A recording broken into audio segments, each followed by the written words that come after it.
Estamos de volta com Impressões e hoje o nosso entrevistado é José Raimundo de Lima, vice-presidente da Federação Espírita da Paraíba e também procurador de justiça, professor e escritor.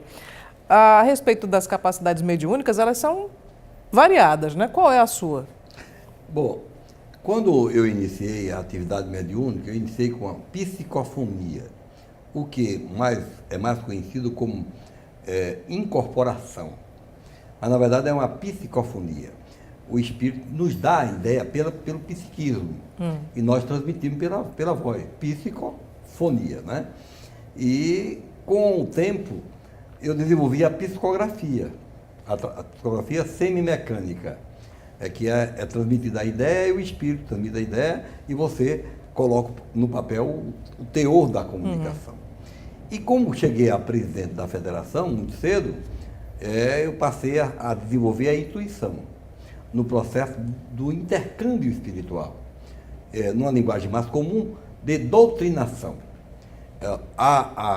O médium psicofônico, né, começa a fazer a sua mensagem.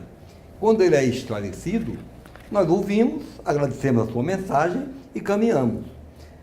Quando vem um espírito ainda em processo de aprendizagem, um espírito de menor teor evolutivo, aí nós temos que conversar com ele, dizer que ele está, orientá-lo, esclarecê-lo, é o que nós chamamos de doutrinação, né? Hoje, através do diálogo, nós fazemos isso. E esse trabalho de doutrinação requer muito conhecimento doutrinário e também requer um pouco de intuição, para você trabalhar a temática que o espírito está precisando. Vem um espírito revoltado, você tem que trabalhar nesse ângulo dele. Vem um espírito que se suicidou, e por uma ou outra razão, você tem que trabalhar o aspecto do suicídio, as complicações que isso acontece na lei de causa e efeito, pedir para ele continuar orando, vigiando, para recuperar o grande acidente que ele causou no seu corpo, etc. E, às vezes, é um brincalhão, um espírito brincalhão, aquela pessoa que nós não temos na Terra pessoas muito brincalhões, não quero saber, nem são mal, nem são, né? São brincalhões. Aí a gente fala que o tempo é importante, que ele usa o tempo para outra atividade, só a brincadeira não dá certo. E assim, nós vamos captando, de acordo com o teor do psiquismo, do teor da comunicação que ele nos traz, você terá que ter a psicologia suficiente para compreender em que direção vai conduzir o esclarecimento ou a doutrinação. O senhor está lançando um livro, Federação Espírita Paraibana, Doutrina, História e Divulgação, que marca os 100 anos da Federação Espírita aqui no nosso estado. Como é que começou essa história? Qual foi a primeira sede? Hoje a Federação Espírita e a própria doutrina, ela é respeitada, ela é admirada, mas nem sempre foi assim, né? É verdade.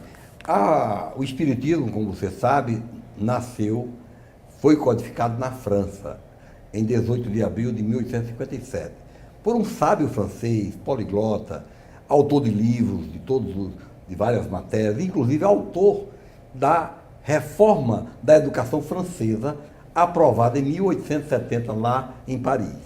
Este sábio chamava-se Hippolyte Léon Denzat Rivail. Inclusive, falava português, era poliglota.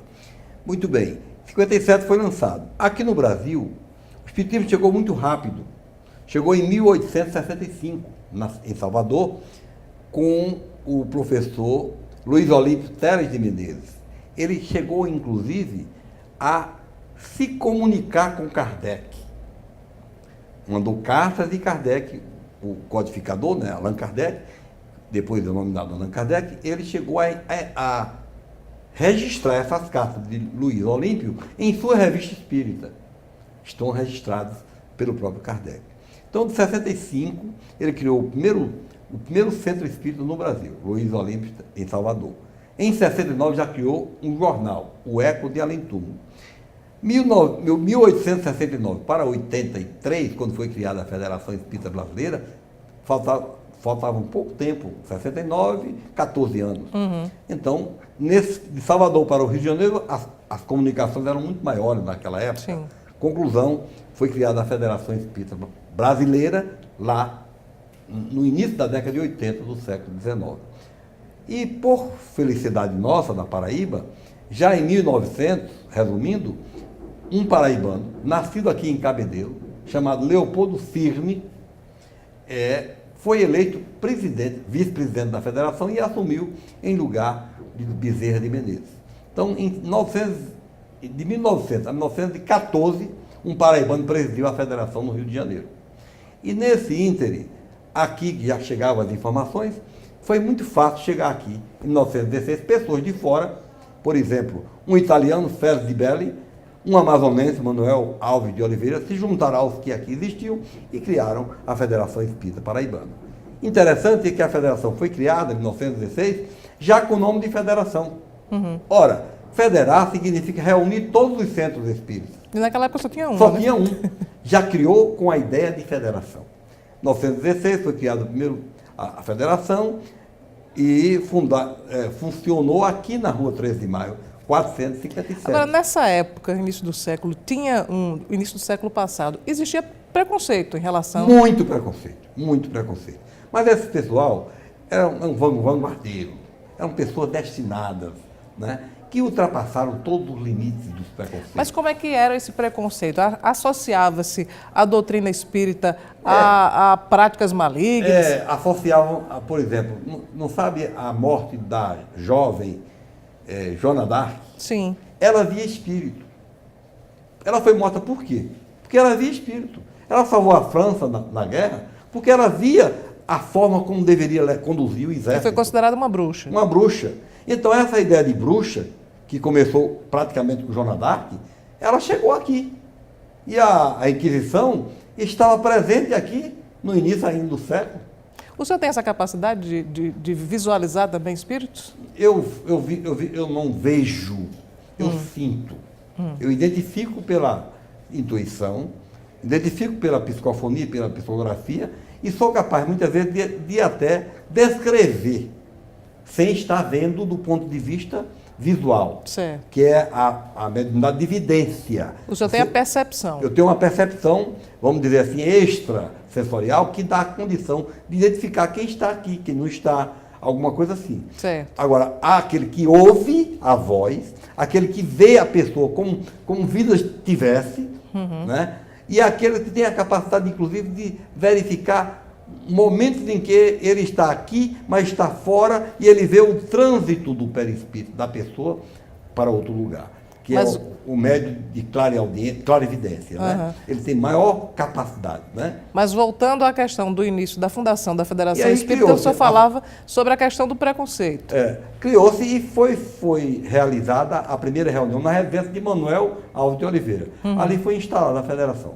Somente em 1926 é que criou-se o estatuto, que foi justamente esse presidente, que era secretário Leopoldo Cis, lá no Rio de Janeiro, à época, que trouxe o estatuto da federação.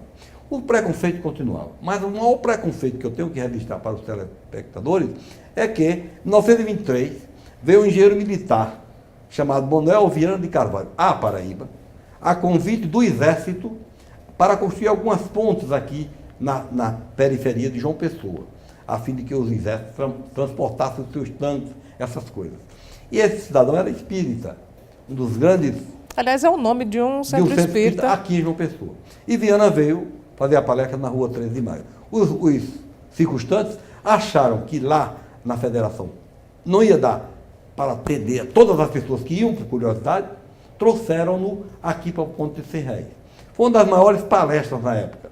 Encheu o Ponto de 100 Réis, que não tinha essa conformação que tem hoje. Sim. Mas ele teve que falar em cima de 2 caixões de sabão, porque não tinha... não tinha um palco, né? Um palco apropriado. Um púlpito. Um púlpito, muito bem. Conclusão, no dia seguinte, pelo extraordinário efeito que fez essa palestra, o jornal A Imprensa Católica fez um estardalhaço dizendo que o diabo estava solto em João Pessoa. Então, esse preconceito vem de 1913. Eu tenho alguns documentos, tanto da palestra, quanto também da imprensa, E ainda mais, eu tenho um jornal que divulgou isto, jornal O Além, publicado e editado simplesmente nas gráficas do Palácio da Redenção. Por quê? Porque Solano Lucena era espírita e autorizou. Muito bem. Essa é apenas uma das muitas histórias que estão aqui no livro Federação Espírita Paraibana, que infelizmente nosso tempo não vai nos deixar falar mais, mas está à disposição do público também para ser adquirido. Na Federação Espírita está as ordens, é um livro que trata de doutrina para quem quer ter uma ideia, mesmo que não seja espírita, quer ter uma ideia a respeito da doutrina. Eu fiz de uma maneira mostrando as vinculações do Evangelho, de Moisés, de Jesus, de Kardec e até nós espíritas. E o senhor fala com muita propriedade, já que esteve 27 anos à frente da Federação Espírita Paraibana. Muito obrigado a todos. Obrigada pela sua presença, por compartilhar essas informações conosco. Impressões de hoje vai ficando por aqui. Agradecendo pela sua audiência, nós voltamos com outra entrevista na próxima edição. Até lá!